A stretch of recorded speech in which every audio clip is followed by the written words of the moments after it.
Essendo una frittata, partiamo dalle uova. Le verso in una ciotola, aggiungo una bella presa di sale, una grattata di pepe nero, pecorino grattugiato e profumiamo con l'origano. Il pecorino romano serve a smorzare l'odore e il sapore forte delle uova, ma al suo posto puoi tranquillamente utilizzare il parmigiano, il grana o fare un bel mix di formaggi. Sbatto il tutto e metto un attimo da parte.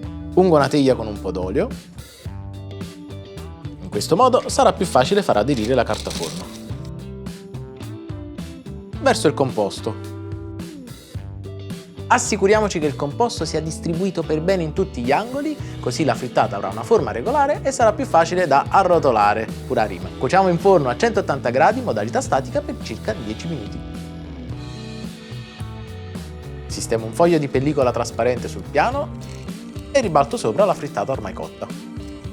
E farcisco con la provola e poi con il prosciutto cotto. E a questo punto arrotoliamo tutto. Se serve ci possiamo aiutare con la pellicola. Il rotolo di frittata è pronto, possiamo servirlo. E assaggiamo. Perfetto anche per i picnic.